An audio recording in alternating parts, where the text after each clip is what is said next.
Well, good evening, good afternoon, good morning.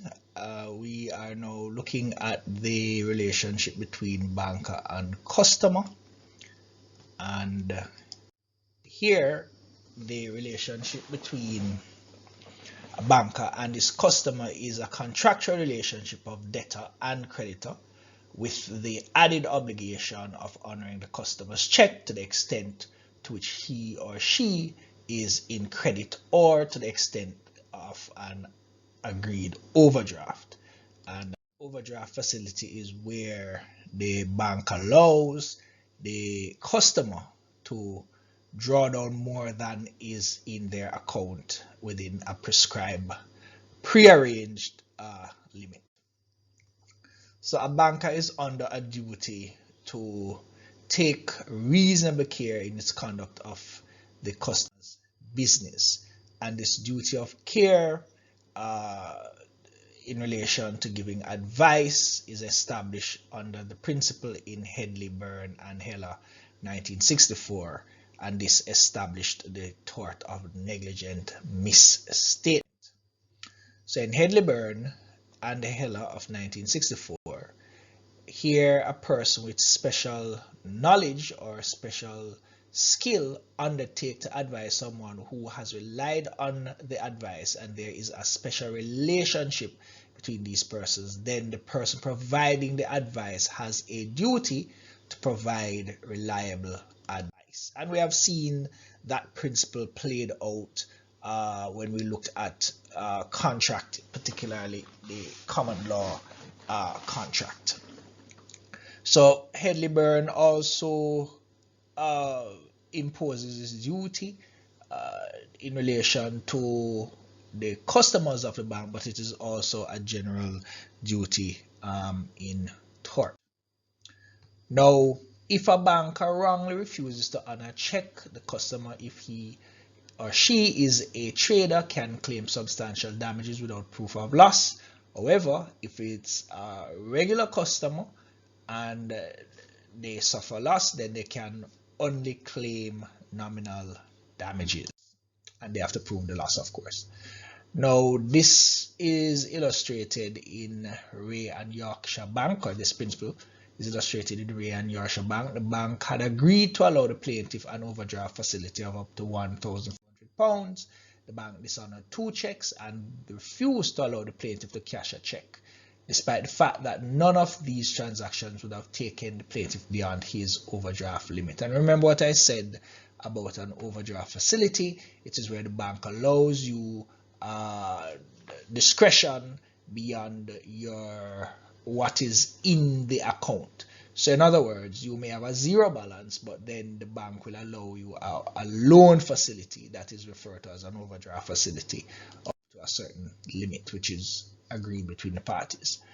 Now, the duty to honor check ends where there's a countermand of payment, and if there's a countermand of payment, actual notice must be given to the correct branch of the bank. So in other words, if you draw a check but then you change your mind and you decide that you don't want that check to be encashed or honored anymore, you can then give the bank that instruction and they will refuse to honor the check. So that's the customer now refusing to honor, to indicating to the bank that they no longer wish for the bank to honor that particular check.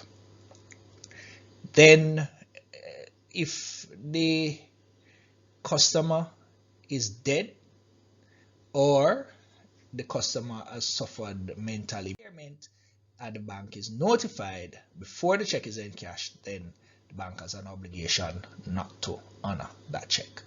And of course, if the person becomes bankrupt or if there is a company and it's in liquidation, then in those circumstances, the bank would not be required to honor the check.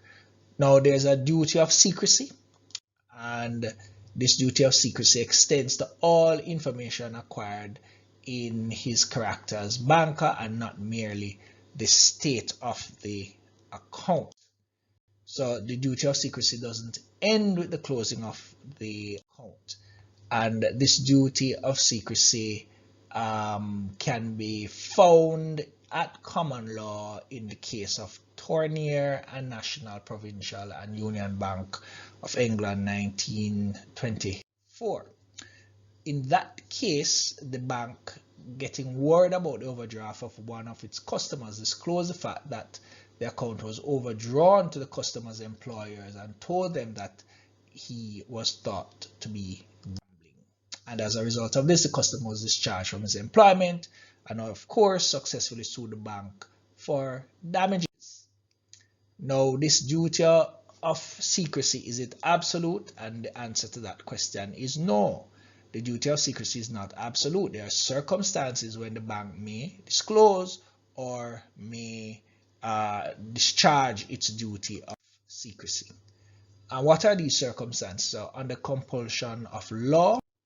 So here, Barclays Bank and Taylor, it was held that the bank was not in breach of its duty of confidentiality by complying with an order under the Police and Criminal Evidence Act for the disclosure of the customer's accounts to the police.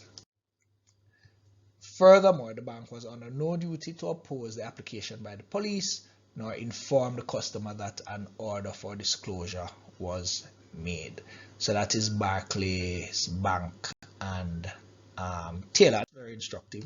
So of course, if the police are conducting an investigation and the legislation empowers them to get this particular bit of information without more, meaning without a court order, then the bank would, in those circumstances, be able to disclose without breaching its duty to keep its client's account secret. Disclosure is also permissible on the basis of statutory exceptions. So section 45 of the Banking Act, and this is the Banking Act of Jamaica, makes it very clear that there is a statutory duty in relation to confidentiality. So it should be noted that a statutory duty of confidentiality is also imposed on a bank under section 45 of the Banking Act, which places a duty of secrecy on bank officials. So there's a balance that has to be struck, and what we have seen is that in Tornier, that is a common law position, but this common law position is reflected in statute as well in relation to the non-disclosure in relation to secrecy. So let's back up. So one, the general rule is that the bank should keep their customers' information secret. Confidentiality is required. However, that confidentiality and that secrecy is not absolute, and this is both a common law duty as well as a statutory duty, and there are circumstances when exceptions to that rule apply. So for instance, the fourth schedule to the Act, and that's the Banking Act, contains circumstances under which the duty of confidentiality will not apply, and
just indicate and signal to you that this is not an absolute duty. Now, if the bank discloses in circumstances that don't fall within the exception, then they are in breach of the duty of secrecy, and that makes the bank officials liable to a criminal charge. So it's not just damages, but also criminal liability, which means that they can be fined and the possibility of confinement. Now, so where there is a public duty to disclose, example, if the country is at war and the customer's account indicate that they are trading with the enemy, then in those circumstances, disclosure is permissible. Disclosure is also permissible where the interest of the bank requires disclosure. So an example there is where the banker is making a demand on a guarantor. Here he must necessarily say what the principal debtor's overdrawn balance is. Well, so if you have somebody guarantee a loan for you and that principal borrower is in default, then of course if you're going to make a claim against the guarantor, of necessity you'll have to disclose to the guarantor what the obligation is.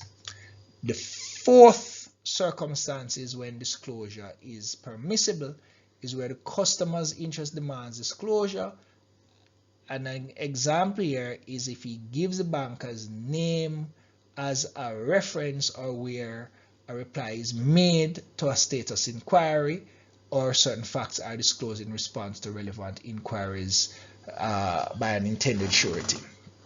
So what we have here is the customer either authorizing the banker, or by virtue of the transaction that they are engaged in, they will, in those circumstances, give the permission to the bank to disclose the information.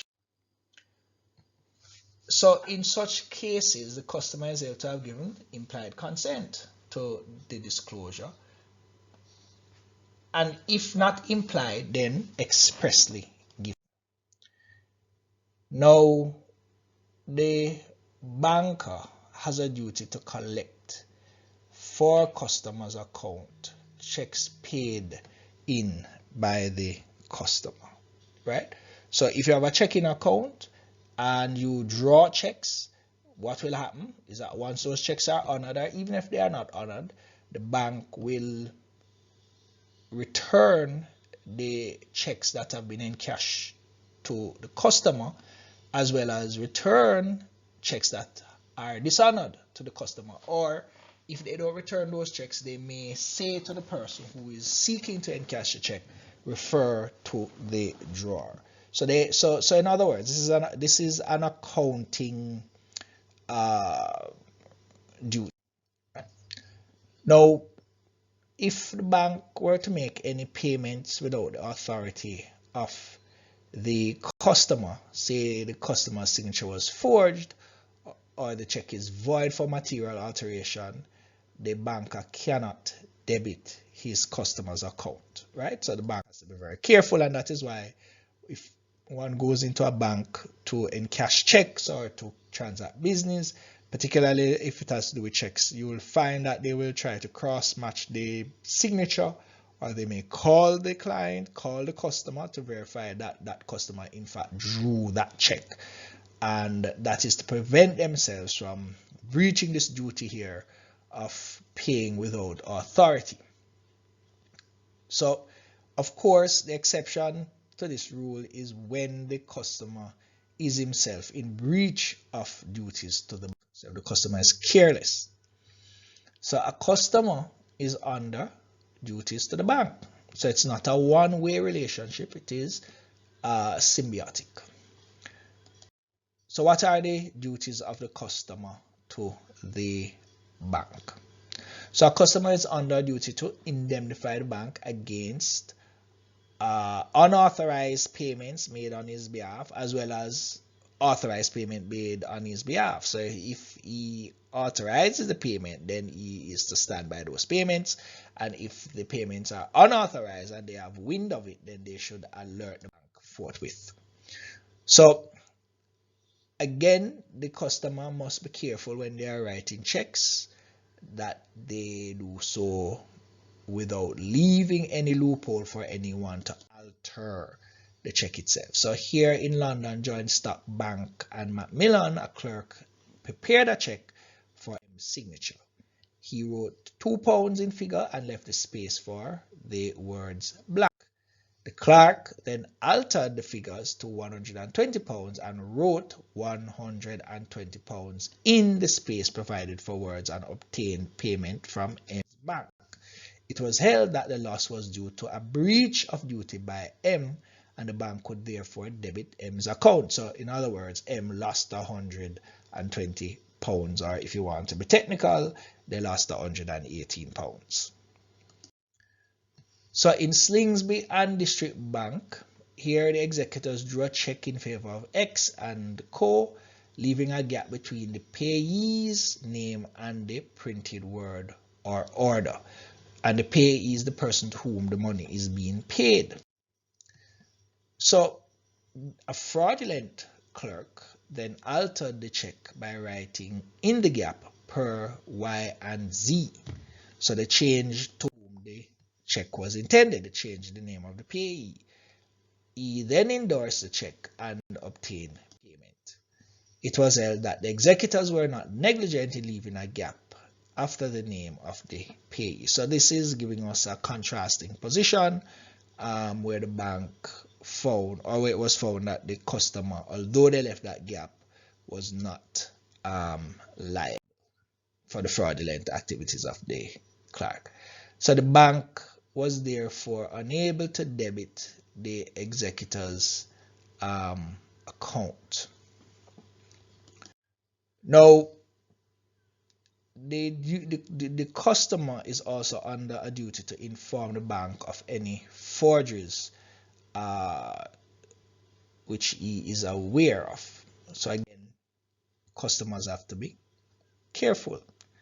So Greenwood and Martin's bank, a husband discovered that his wife had been drawing from his account by forging his signature. To avoid publicity, he did not tell his bank.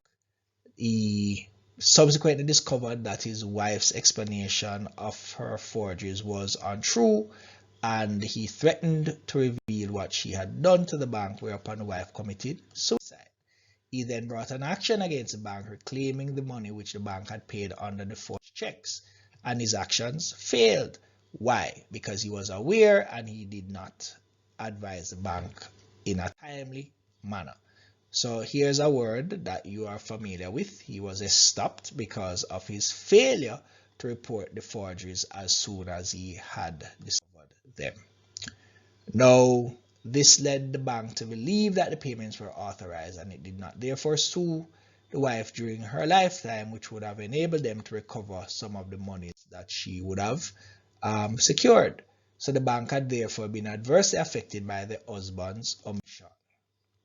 So courts are unlikely to imply terms in contract between banker and customer, and that is because of the asymmetrical relationship between the parties. So in Thai Hing Cotton Mill Limited and Lu Chong Hing Bank Limited 1986, the bank argued that arising from the banker-customer relationship, the customer had a duty to exercise reasonable care to prevent forged checks being presented to the bank, or to ensure that it checked its bank statements which might reveal unauthorized transactions. It was held that there was no such implied duties.